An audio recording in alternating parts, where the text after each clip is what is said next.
Les was born based in New York. He went to he got his medical degree at Cornell, did his residency up at Peterborough Brigham, was an instructor in surgery for a couple of years at the Cornell Hospital in New York, and Harry Muller hired him to our faculty to be an assistant professor in 1963. Within 9 years, he was full professor.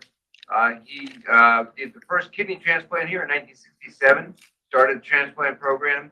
He laid the groundwork for us to be a level 1 trauma center by coordinating all the ERs around the area.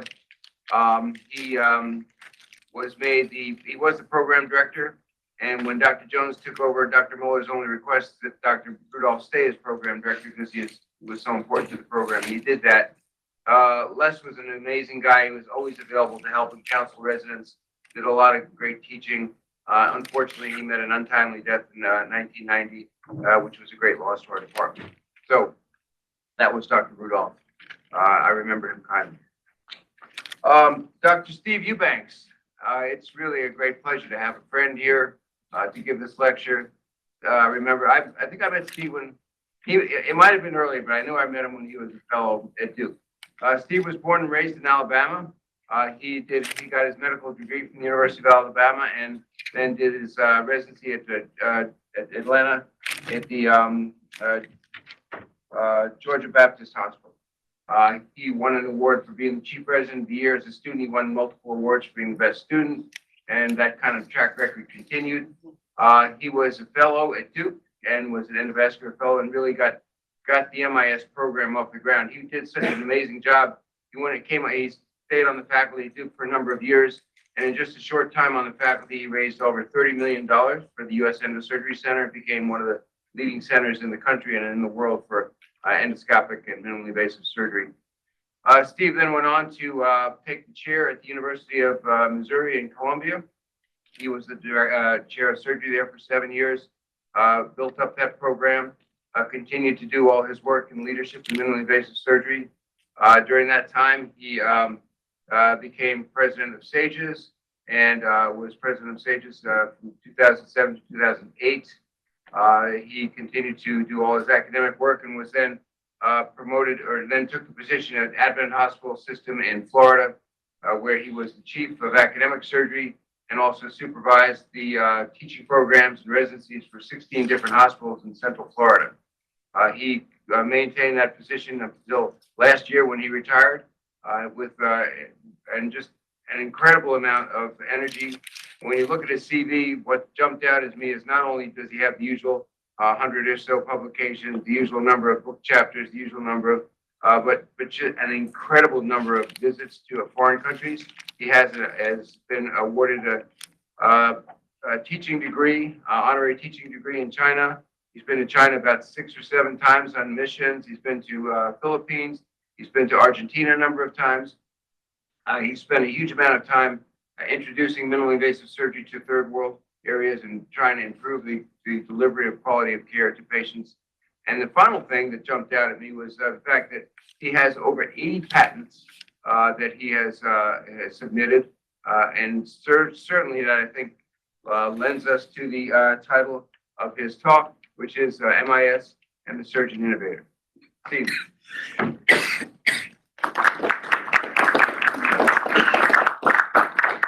Good morning. Thank you, Dr. Shermer. And of whatever accomplishments I have, probably my greatest accomplishment is being Alicia's father. And I have to say, I was extremely pleased when she matched here at the University of Virginia. Having been just down the road at Duke for more than 10 years, I knew of this program. I was frequently with many of your faculty members and always have held this program in extremely high regard. We had a wonderful dinner last night. It was great to see Dr. Jones to be there with the other faculty members and residents who attended. Dr. Shermer has been a very dear friend for many years. Dr. Adams as well is a good friend of mine. Dr. Shermer, for some reason, took me under his wing during the time of my fellowship.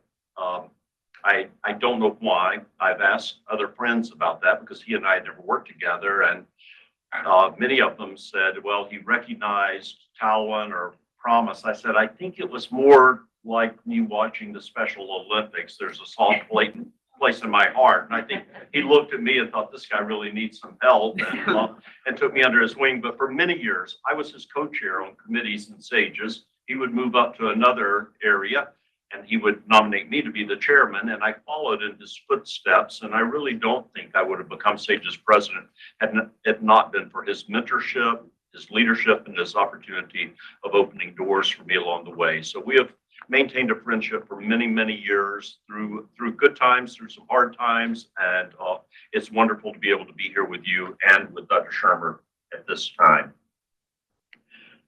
As he said, I'm going to talk with you a bit about MIS and the rise of the surgeon innovator. I am Southern. Our way is to tell stories, so I'm going to share some stories with you today. The first time I went up north to do business, I walked in the door and the people insulted me. We did some business, and on the way out, they insulted me again. And I went back to Duke. I said, what is going on? They said, well, you're Southern. You don't understand this. And in the North, you get insulted. If you can tolerate the insult or you have a like insult right back at them, you can do some business. In the South, you tell a story. They tell a story. If you like each other's stories, you do some business. And at the end, you tell some more stories. So I come from the storytelling background. I do have some disclosures. I'm still active with Surgical Inventions. I've founded either 7 or 8 companies now and then been on the boards of founding others. But the top 4 are companies that I have founded that are all active today. The bottom one is with Stryker, and I'm a consultant for Stryker. So again, outline for today. We're going to start with some stories. We're going to talk a little bit about the history of what got us here on MIS, then how that was a setting for innovation, creating a program around inventions, the biodesign program, some more stories. Then we're going to talk a little bit about the mindset of an inventor, an innovator, and the mindset of surgeons. We'll talk a little about the future. That's mainly for the faculty and the leaders in the department, and then finish up with another story. So in 1998, I was staying in the operating room at Duke. I was on my 3rd of 4 cases of the day, all 4 paraesophageal hernias, laparoscopic paras. And I received a call back when we had a wall phone and calls came in. The nurses knew, do not interrupt me with a phone call during my operations unless someone is dying or something is terrible is happening. And the nurse put her hand on the phone and said, Dr. Eubanks, there's a call for you. And I said, what is it? And she gave the magic word. She said, Mary, Dr. Pappas's assistant, his executive assistant, needs to talk with you. Most people thought Ralph Snyderman as the chancellor or David Savaston as the chairman ran things. Mary ran Duke, and she could call anyone, and the chancellor would jump when Mary called. So I said, what does Mary need? She wants to know when you'll be finished, and she wants you to come to her office immediately. I said, okay, 20 minutes, I'll be there. I went to her office. She handed me a telephone. It was my big brother in surgery, Ted Pappas, on the other end. He said, hey, brother, you know where I am? And I did. He was in Riyadh, Saudi Arabia. And he said, you know who my patient is? And I did. It was the king of Saudi Arabia. And he said, I need a favor. I said, sure, anything. He said, I need you to come over here. I said, okay. He said, I need you to come operate. And I need you on the tarmac at the executive airport in 36 hours. Bring with you 3 anesthesiologists, 1 or 2 ICU doctors, a couple of OR nurses, bring our rep from Stryker, and bring 2 full brand new towers and all of the hand instrumentation you can possibly think of, just anything you think we might need. And this was Friday afternoon, around 3 or 4 in the afternoon. He said, oh, by the way, everyone who comes needs to have valid passports and can stay for an indefinite period of time. Okay. So the timing of this was also crucial. The world had just learned of a man named Osama bin Laden because he had just bombed our African embassies. And all that we knew was bin Laden has done this. He's a Saudi citizen. So we began to gather our team. I told Mary, I think we should probably call the State Department because I'm about to take a whole bunch of people into Saudi Arabia right in the middle of a bunch of stuff going on. I got on the phone with an executive at the State Department who said, we advise you not to go. We have closed all of our Middle Eastern embassies. If you go, you are without any cover. You have no help whatsoever. But if you're going to go anyway, send us the names, passport numbers, and next of kin of everyone who goes. I said, is there a box I can check for burial or cremation? What are we doing here? But we loaded up. The King's private plane met us at Raleigh, Durham. We loaded up and took our team over. For 3 days, we negotiated, and we negotiated in the middle of the night. The royal family begins their business around midnight and goes to about 4 a.m. So we would have our meetings with large numbers of people. We had to negotiate guns out of the operating room. We had to negotiate the royal family out of the operating room and basically come to terms. Well, how did we get here? I'm going to diverge a bit. 5 years earlier, while I was a fellow, Dr. Pappas had come to me one day and said, I need you to do a laparoscopic case. I said, of course. He said, the Queen of Saudi Arabia is coming to Duke. I said, oh, okay. So she flew with her entourage of 2 757s, came to Duke, brought 9 surgeons, mostly from Europe, some from the Middle East with her. They took over the Washington Duke Inn, at that time, probably the #1 hotel in all of North Carolina. When they would go to restaurants at night, they'd take the entire restaurant. We closed the main circle entrance to Duke. We closed an entire floor, put palm trees and Persian rugs and everything in there. And everywhere you went near that floor, there were men with the bunny suits on who had Uzis under the bunny suits. I was not allowed to see her until she was asleep on the OR table. Dr. Pappas did meet her, but could not examine her. So we get to sleep on the OR table. She was very large. We pull up the gown, and she had had probably 6 or 7 different incisions for laparotomies. And she was there because she had a large adenoma in her cecum, and no one would touch her. And they had decided laparoscopy was what she needed. So we began with this entire team with the Uzis outside at the scrub sink and the whole bit. Got the Hassan in, got the scope in, and of course, what did you see? Adhesions everywhere. And I said, Ted, I can navigate and get over there, but I worked around 15 minutes or so. I could see the cecum. And I said, I can take down these adhesions, but it'll probably take a couple of hours to get things cleared up. He said, no. And he's whispering because we've got this whole group of people. He said, just shine at the cecum. And so he began to push on the outside so we could see the indentation from his finger. And he began to tell all these European surgeons, what we like to do in this situation is we use the scope to make sure it's not a high-riding cecum or a low-riding cecum. We find it this way, then we make an incision and we go after it. Okay, good. So lap assisted before we knew that term. So he made a right lower quadrant incision, reached in, grabbed the cecum, felt around a little bit. He goes, I've got it. I said, what do you mean you've got it? He said, there's a big adenoma on the lateral wall of the cecum. I said, okay. I said, do you want me to mobilize the right? He goes, no.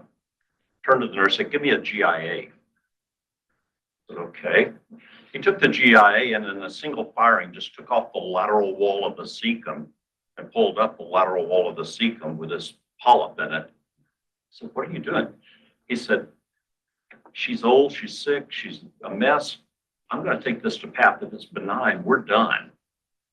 I thought, I don't remember learning this procedure. So I'm standing there, and all these people are in the room. Ted runs to pathology, and just as the door closes, I feel a hand on my shoulder.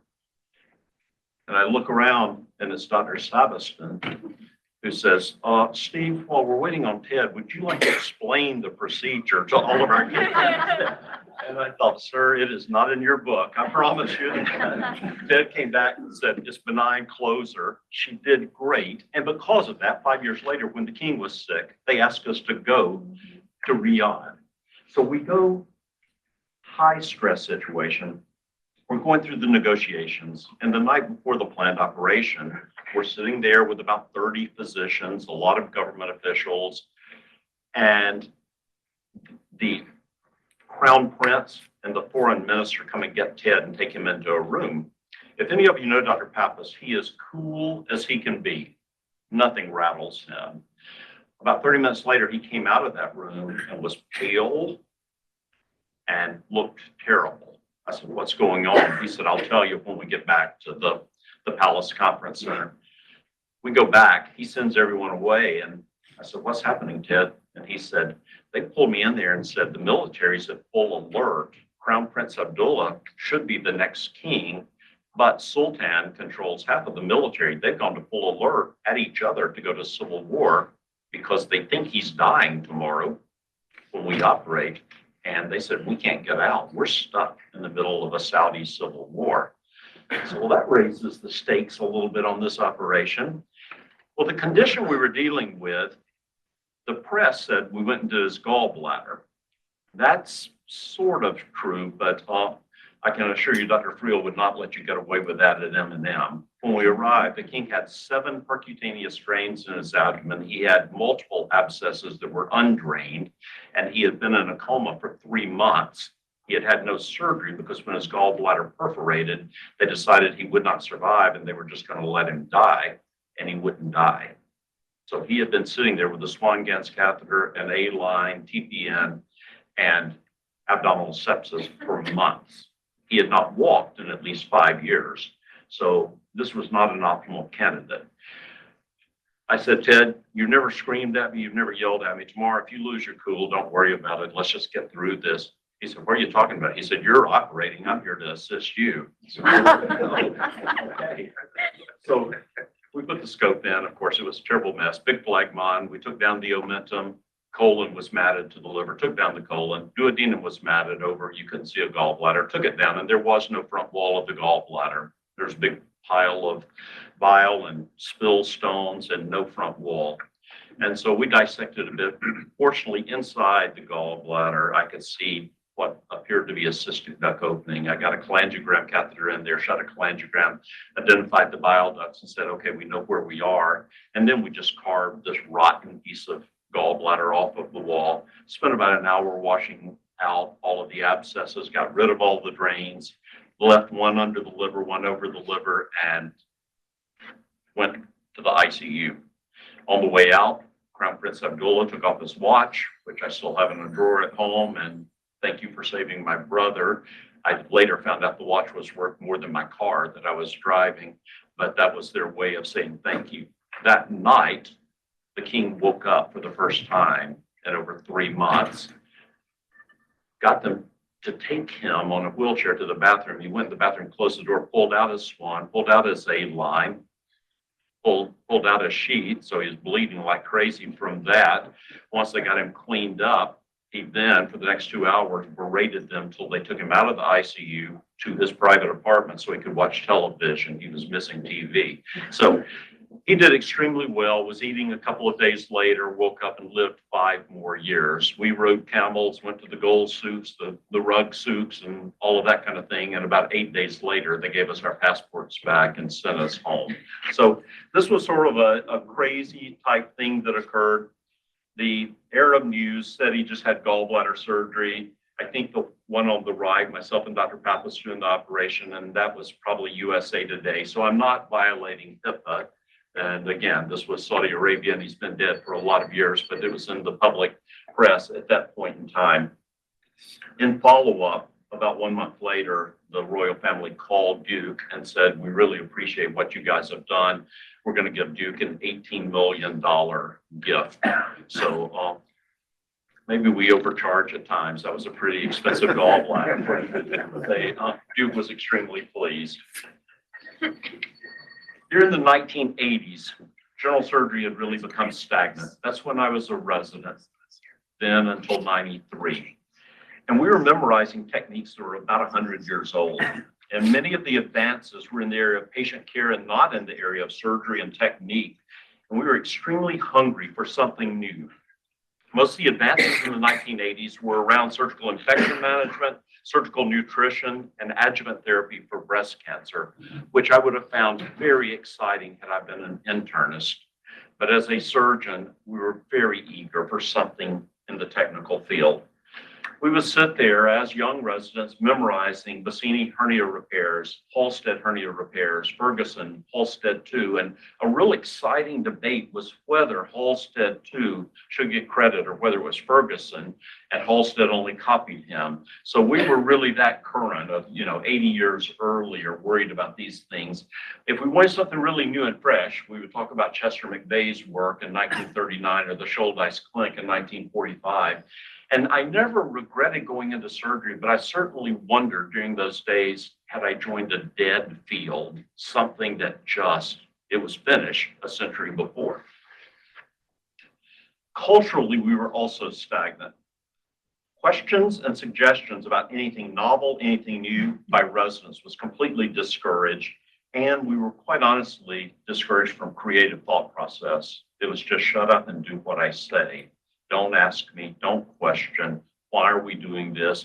That could get you in really big trouble. One of our favorite sayings at that time was never let logic and reason stand in the way of surgical dogma.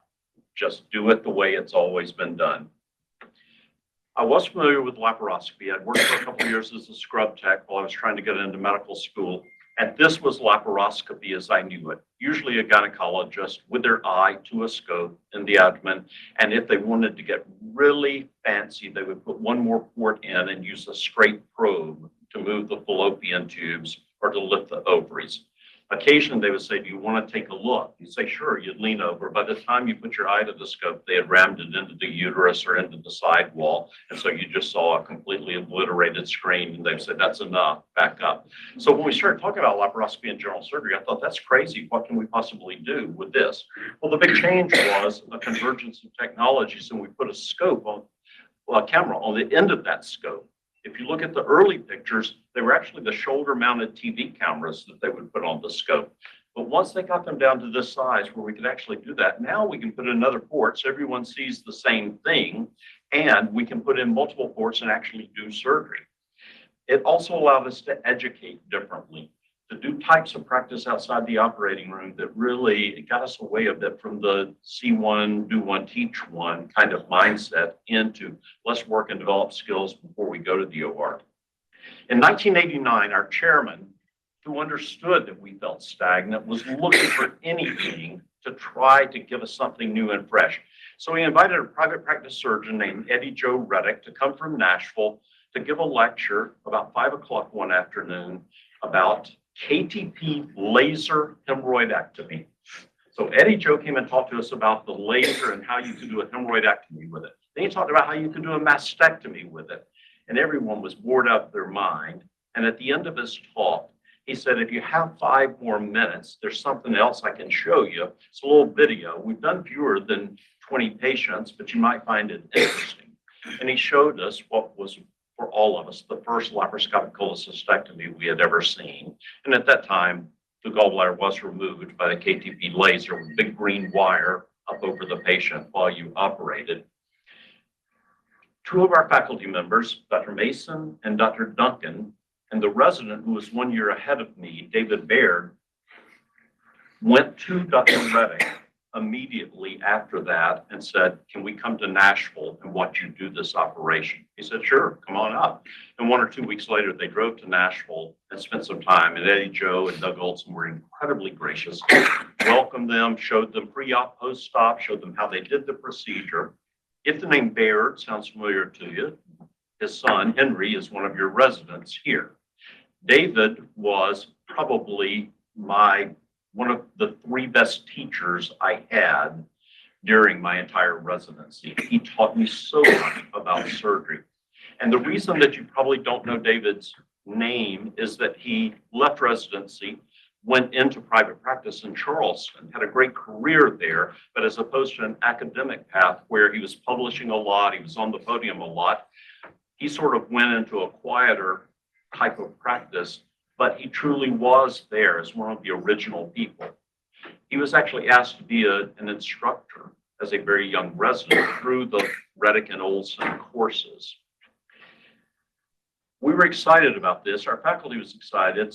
So in 1989, we got some pigs. One of Eddie Joe's team members came down to Georgia Baptist, who did not have a laboratory, an animal laboratory. So on a Saturday, without permission, we took pigs into the operating room and learned to do laparoscopic cholecystectomy.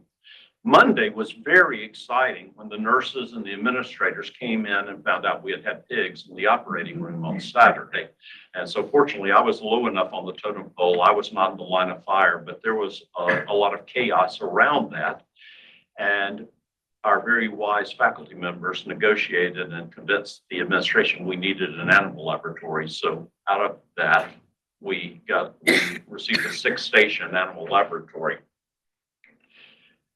David Baird asked Reddick and Olson, could he come spend a month with him? And our program director was very, very gracious in saying, if they will accept you, I will create a rotation where you can go. So very early in the days of laparoscopic cholecystectomy, David went to Nashville, spent a month with them, came back and said, this is real. The way the patients are recovering is unbelievable. And everyone here needs to learn this. He really is the person who started what happened at our hospital.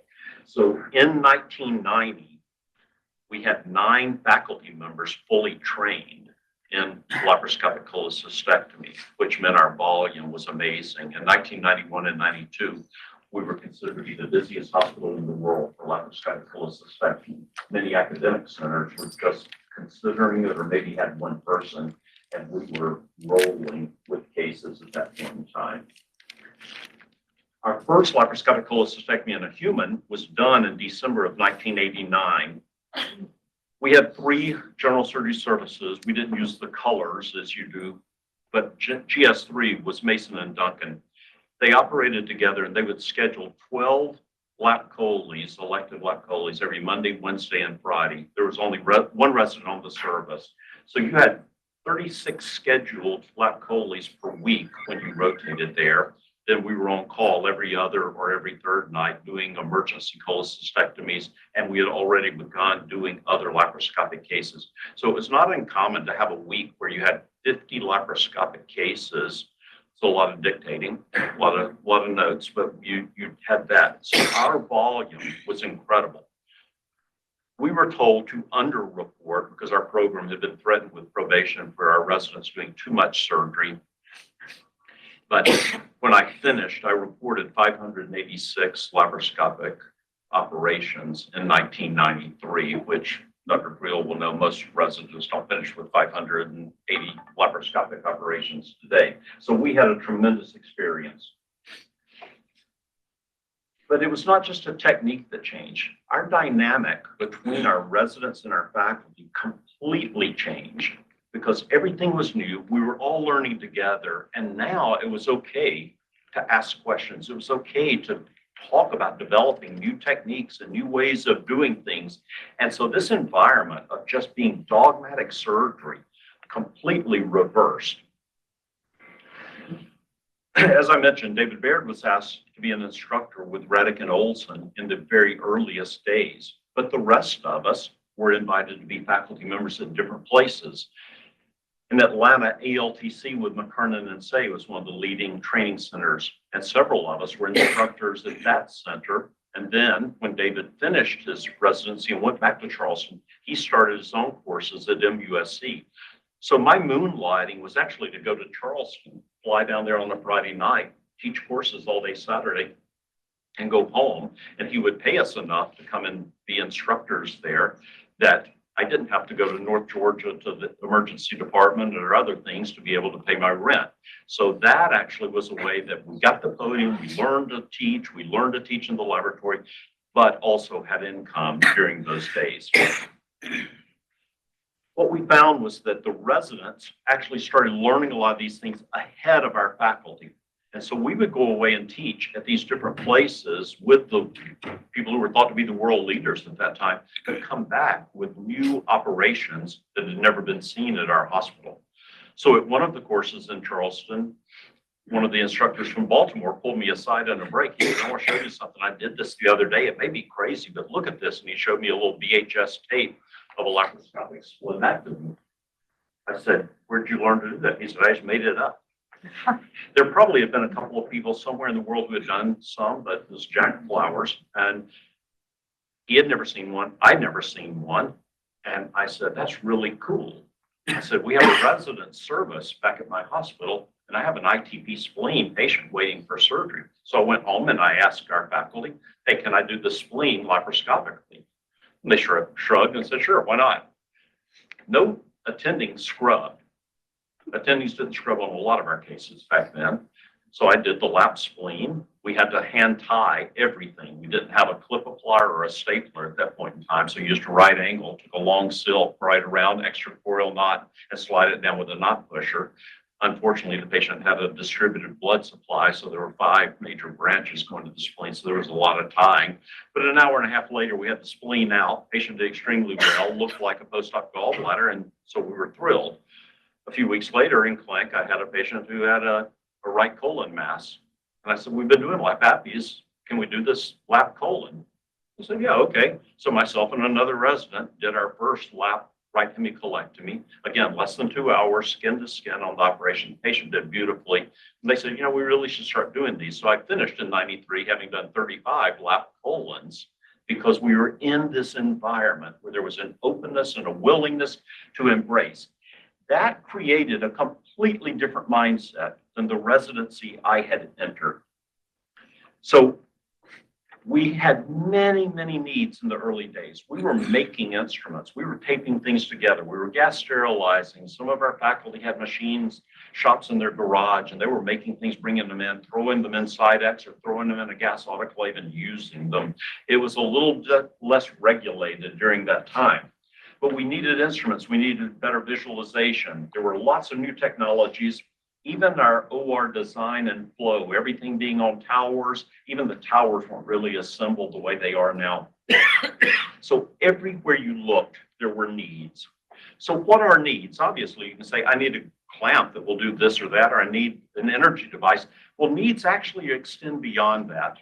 And if you go into someone else's OR, it's hard to do it when you're operating because you're very focused on your patient and your procedure. But you go in and you watch what's going on. And if you see something that is incredibly frustrating as you're watching it, you see something that is completely illogical, or you're watching it just makes you angry of how ridiculous things are, the way that we're doing things, that is a need. And so rather than just stomp out cursing about how bad it is, that's an opportunity to say, we should do better. How do we do this better? And when we teach people about how to invent, that's what we say. Stand in the OR, stand in the emergency department. Comments have been made about the emergency department not being as functional as you like. Well, out of the heat of battle, stand there and watch what takes place. And then you go, this whole process, the patient flow or the triage or the way that people are notified, this makes no sense. We can redesign the entire flow. And now this thing's going to function much better. We're going to make sense with the way we do things. That's how you assess needs.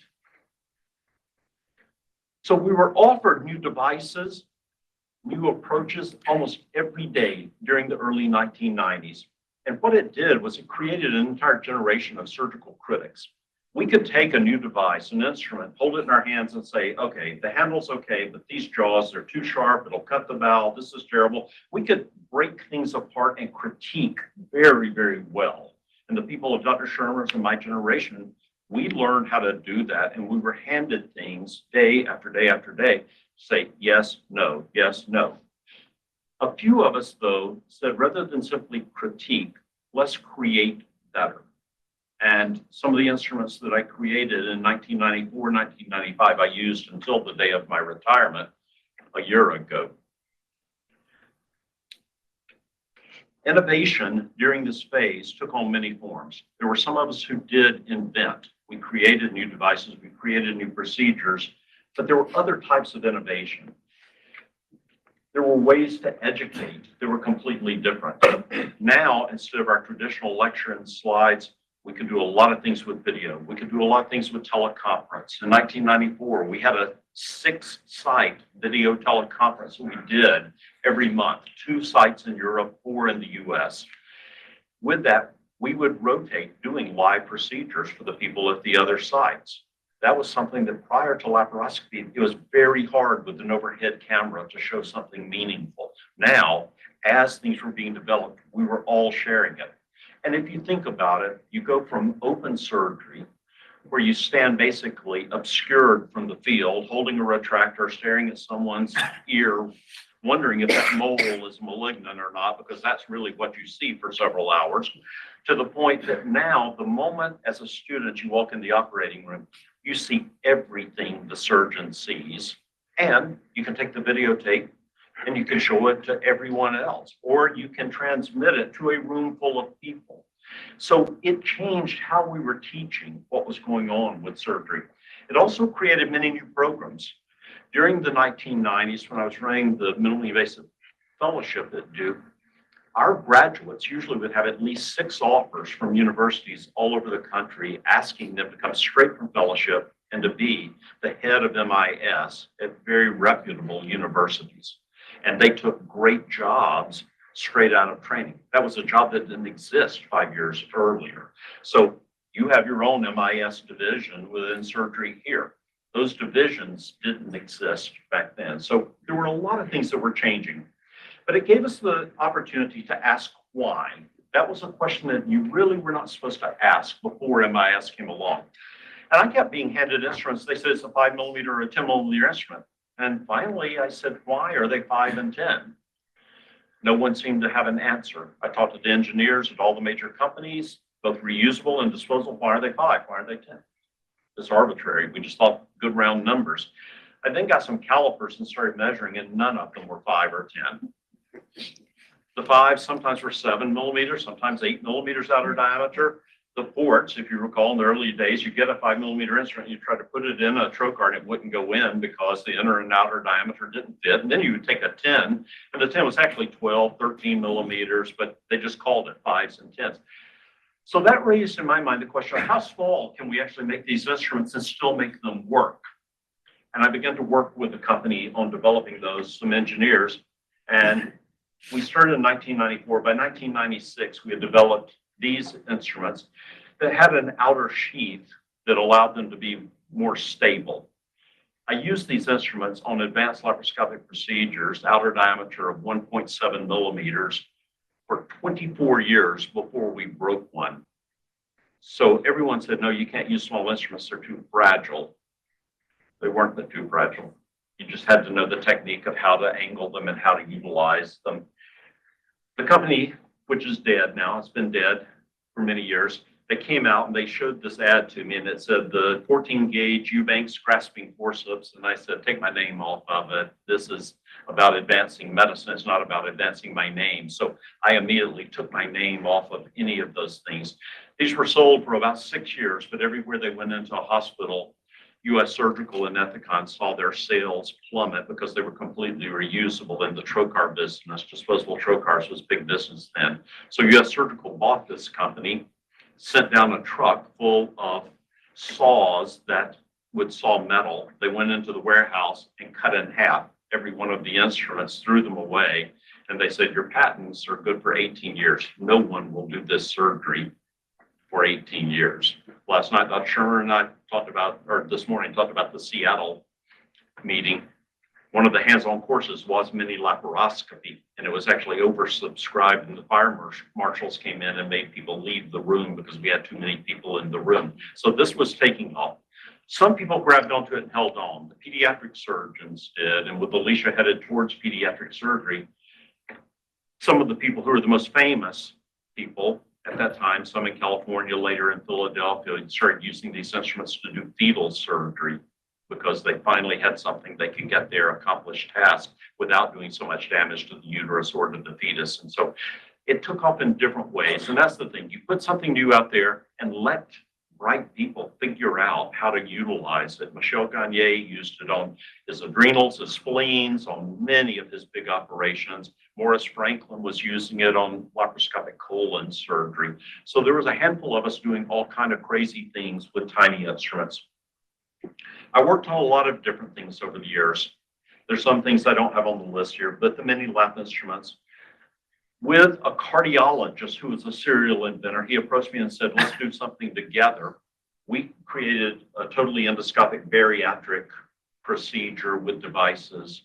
This took off. We had a lot of patents on that.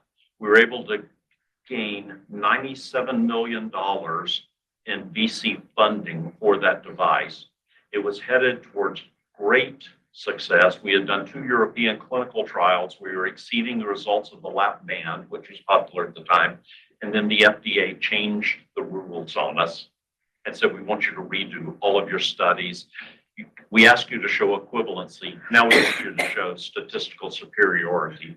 And our VC guy says, we're not going to fund 3 more years of that. We're going to close it down, take our money. There were 10 companies in the space at that time. All 10 closed. And the only thing left for the endoscopic solution at that time was out of Brazil was the gastric balloon. And so all the others, there were basically sleeves that could be done totally endoscopically. We had the upside down badminton birdie that had some staple places to land it, so you partitioned the stomach. There were lots of solutions, great devices, but FDA at that time killed all of that. I created a company with a surgeon in North Carolina for operating room designs.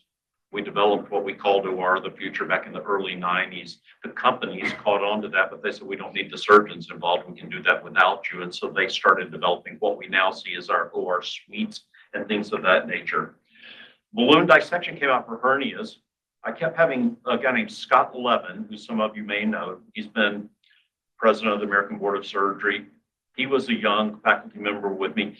And at Duke, we would stand in each other's operating rooms, cross specialty lines, and just watch what other people were doing. He kept coming into my OR. He was head of plastics. He also was an orthopedic surgeon. He also was a hand surgeon. But he kept standing in my OR watching laparoscopy saying, when are you going to teach me laparoscopy? And I say, I can't teach you laparoscopy. He goes, no, I want to learn laparoscopy. I said, Scott, you're a plastic surgeon. You don't have a thorax. You don't have an abdomen. You got to have a cavity. And one day he said, well, make me a cavity. I said, I think I can. Back then, you could get things quickly. I called, and the next day we had pigs. At the end of the day, we went over and we started putting balloons in different spaces above and below muscles, creating huge cavities. We spent a year working together. Scott was a very busy guy. I was reasonably busy myself. I was running a basic science lab, busy clinical practice, and doing other things. So he and I would meet after the kids would go to sleep. We'd meet on Saturday night at midnight in my living room to work on the academic part of this. We did not have a cadaver lab at Duke at the time, so we got the guy at UNC to let us sneak in. He said he had to deny that he knew us if we got caught. So we would drive to the University of North Carolina in the middle of the night, watch for security, sneak through the bushes, go up, and their cadavers were hanging on hooks. It was pretty gruesome. We'd take those down and we would work till about 4 a.m. We needed to get out before daylight. We'd wash down the lab, hang the cadavers back up, go back down, myself, Dr. Levin, and a plastics fellow named Rob Rinke. We would then sneak through the bushes and sprint to our cars, hoping security didn't see us. And we did that for several months, developed multiple procedures, ended up doing 7 new clinical procedures, some ortho, some plastics, and decided we're onto something here. We took that out to Dr. Fogarty, who was mentioned earlier today. He had one of the balloon companies, and we told him we wanted to show him what we've been doing. And he said, yeah, you're doing it in pigs? We said, actually, we've done 7 different operations in humans. He said, Nancy, canceled the rest of my day. We need to talk. And so by the end of the day, he had taken this company into 3 different divisions. He had handed each of us a $10,000 retainer and gave us options in this company, which later sold. And we have about 110 acres on the lake down in Southern Virginia that came out of that little 1-year experiment is one of our more successful financial things. But all of this was outside the day job. This was at night. This was weekends. This was not part of taking care of our patients or running our basic science lab. It was extra. It was just not sleeping. It was doing things above and beyond and chasing these concepts and ideas. I still work on laparoscopic visualization projects currently. Becoming a surgical inventor has been a career-long learning endeavor. Failures far outnumber successes. The odds against you are very, very long. And financial success is actually a very poor motivator. I've had far more things that I've lost money on than things that I've earned money. And sometimes the earnings really were somewhat modest. When Alicia and her siblings were young, we didn't talk a lot about where the money came from or how much was coming in, but most of her life, she grew up with nice vacations being paid for off of an invention or a textbook royalty or things like that. It was not the grocery money. It was actually the extra things that took us to Europe and to South America and different places, or to China, where the family would get to go to some places because there was just some extra coming in. Duke didn't pay extremely well, in case you wonder. So with the extra help. The process of surgical invention always takes longer than you think it will, far more expensive than you think it will be. Even later in my career, when I had engineers and people who were very good with budgets, plan the budget, they would bring it to me. The budget made complete sense on a new invention, and I would turn to my lead engineer and say, okay, now double it. And many times, even if we doubled what we thought was a good budget, we still exceeded budget on building this. So it's very expensive to do this work. It can be extremely frustrating. Rarely do you produce enduring success. You may get a flash, but something that stays around for a decade or 20 years or 30 years, very rare. But it also can be incredibly rewarding. And again, I would put financial as the last reward. There are many other rewards. You ask yourself, when you invent something and it reaches a patient, was this a lightning strike? Did God touch my brain and just give me a good idea? Where did this come from? Or is this reproducible? And the further I went, the more I realized this was reproducible and it can be taught. I had some tricks. I always kept a notebook at my bedside because sometimes I would wake up with a really good idea, and I found if I didn't write it down then, by the next morning, it was foggy and I couldn't recall what I was thinking. So I just kept a notebook there, usually a little small notebook. Someday Alicia will go through my remains when I'm gone and find a bunch of little notebooks with all kinds of sketches and drawings in them. Flights home from meetings was a great time to create and invent. There's something about being with your colleagues at a national or international meeting that stimulates you. It just gets the wheels turning and you're outside the routine of your daily work.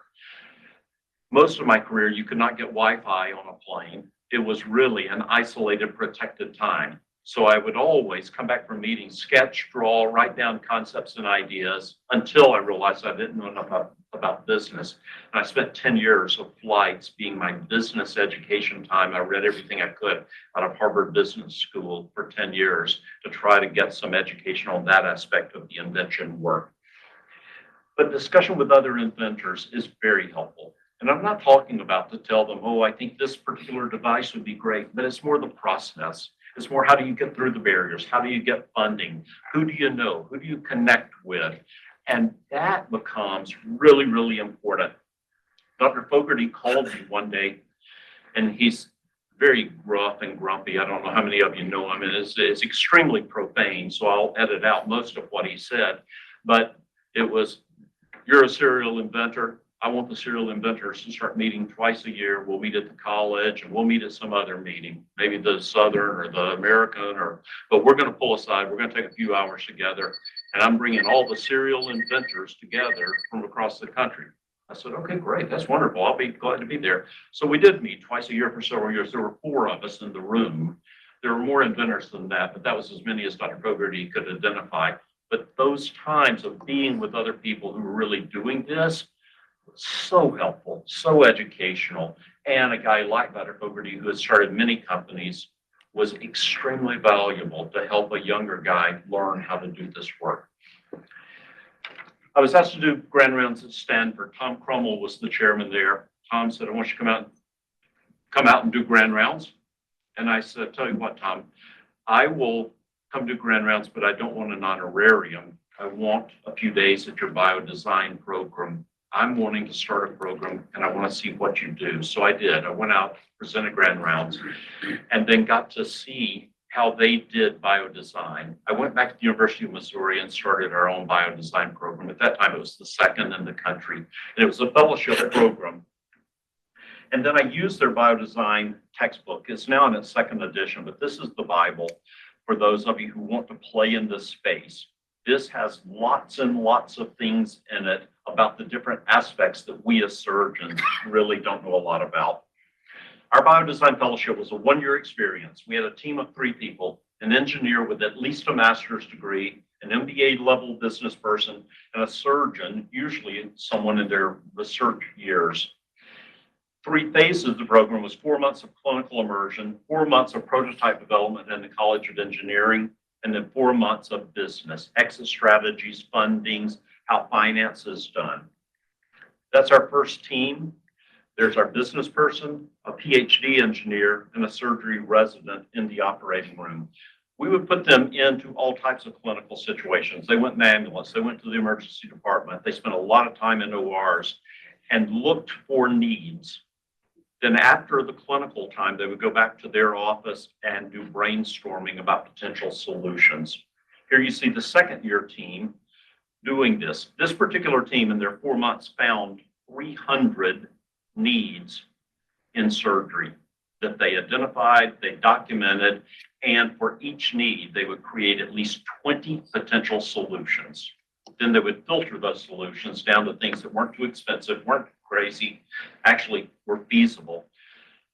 They brought that 300 list down to 20 things. We did a video teleconference with the heads of R&D of many of the major companies under non-disclosure agreements. We had bankers, we had venture capitalists, and they would help them with those 20 ideas decide what are the 6 best. They would do a deep dive for 1 month on those 6 ideas. Then all of those people who had been advisors flew into town and they did a presentation on those 6 ideas. Those advisors helped them determine what would be the one project for the remainder of the year. They took that project, went to the College of Engineering, spent 4 months building their prototypes, and then the last 4 months in the business school learning how to do the financial part of it. Every day they had lectures. Throughout the year, we didn't keep it clean to clinical every day, then engineering, then business. First 4 months, you might have a venture capitalist come in and lecture. You might have an engineer come and talk about flow dynamics or biomaterials, things of that nature. But they were educated with lectures as well as the hands-on experience. The steps they were doing was the needs assessment, brainstorming solutions, filter the ideas, create the prototype, and then develop an exit plan or strategy. At the end of the year, they presented their new company, and all those people who had helped them filter flew back into town and sat with them as they presented their new company. And then people from Ethicon and US Surgical and Stryker and other big companies, their heads of R&D would get up and talk about what the people were doing and what they had learned and what their advice would be. Many of these people actually, some went on and finished surgery residency. Many of them went on into the medical device world and received very good jobs following that. So it's a 1 year simulated experience, startup company, napkin to marketplace. So the process of invention for me was never a solo process. It was always a team.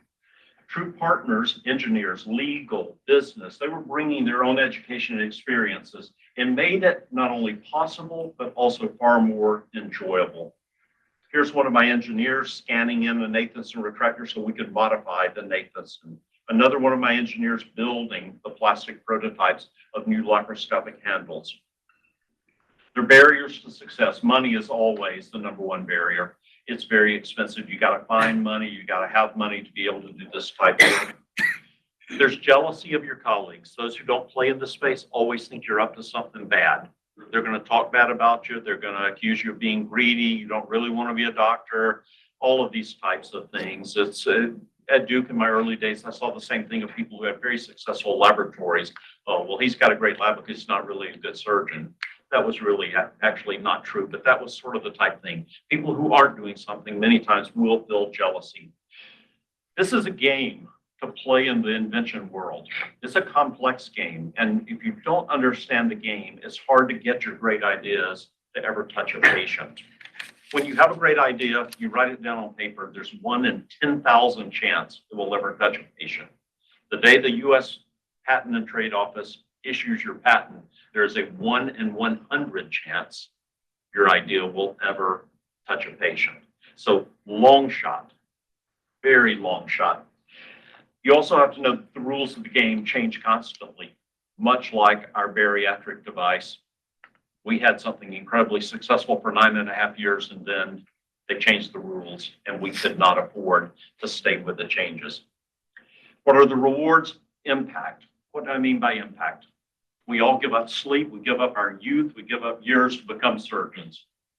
we give up a lot. Therefore, we won't have a great impact with what we do with our lives and careers. Most of us spend our time having that impact one patient at a time in the clinic or in the operating room. Educators like Dr. Shermer, Dr. Creel, want to magnify that impact by training other people who, after we are gone, there will be hundreds or thousands of patients being cared for because we shared our knowledge. But as an inventor, there's tremendous impact also, because as I stand here and talk with you, there are probably hundreds of operations going on around the world with instruments that I invented and brought to market. And so I'm not in the OR. My hands aren't scrubbed, but I'm still positively touching patients. So it's another way you can use the gifts you've been given intellectually, your hard work, your energy to actually touch people in a positive way. There is a creative satisfaction. I love music. I don't write music. I love art. I can't paint. This is, for me, a creative outlet to find a solution and then develop it. And then when you have a finished product, like, there's my music, there's my art. That was, for me, something great. The team success, I played both individual sports and team sports. I so much more enjoyed the victories as a team. And those wins are a lot of fun. There can be financial rewards, and occasionally we've tasted those. Characteristics. Perseverance is probably the most important thing. You've got to stick with this. You've got to be opportunistic. You've got to be very resilient, and you need a growth mindset. In other words, failure is not failure. Failure is an opportunity to learn. It is the same principle that you had in M&M. We had a problem. Let's all learn from that problem. When you get knocked down as an inventor, learn from it, get up, and go do better. It's going backwards here. So, for the faculty and for leaders, our future in this space, my challenge to you is this: reestablish an opportunity for intellectual curiosity. We have drifted away from that, and we're moving back towards just do what I say, just do the operation the way I tell you. No, I don't really want to hear your questions or your ideas about it. Just shut up and do it the way I do it. So we've moved back in that direction. We need to reestablish that freedom to ask those things. Support young surgeons who are attempting to create better solutions. Funding, again, it comes back to money. Try to establish funding, whether it comes from a generous donor, whether it comes from an industry source, but get some money in place for patents, for prototypes, and for the consultants. I don't know anything about computer engineering. We had some devices that needed that. I had to go hire a computer engineer to be able to help us with that. But create a permissive environment for questioning and exploration. For our future, we as teachers need to model the right behavior, the right activities. We then need to mentor and teach how do you go about doing this, and then we need to multiply. So it's not simply what I accomplish, but it's what we as a much larger group accomplish. Very quick. I read the book Love Does at the suggestion of my son. It made me angry because I was working very hard, and all of a sudden Bob Goff made me feel like I needed to do something more. 3 days later, I received a phone call, and 1 month later, I was in North Korea teaching laparoscopic surgery, which was one of the most horrible places I've ever been. It was one of the most dangerous places I've ever been. But an opportunity came along. With my wife's permission, I went. Made sure my will was in good shape before I went. But crazy opportunities will come along, and I encourage you to seize them. In conclusion, a few things in the life of a surgical inventor are more satisfying than having one of your creations reach patients and have a positive impact. I want to thank you for your attention, and I'll be happy to entertain questions if there's time.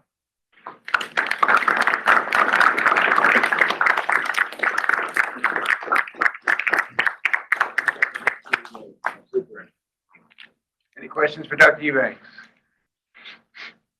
I think we've learned a lot about just thinking about a new way of doing things and opening our minds to new creativity, and we hopefully will embrace some of your ideas. Thank you so much. Thank you. We have a gift for you as hopefully of your. Thank you for your participation. Thank you very much. You're welcome. There will be a luncheon for Dr. Eubanks at 11:30 over in the TCB conference room. Residents are all invited. Please come. Thank you.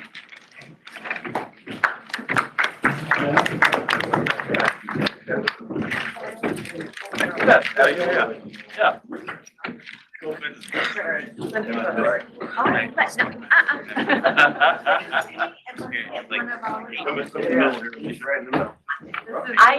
I am not on the court. Sure. I have like baseball.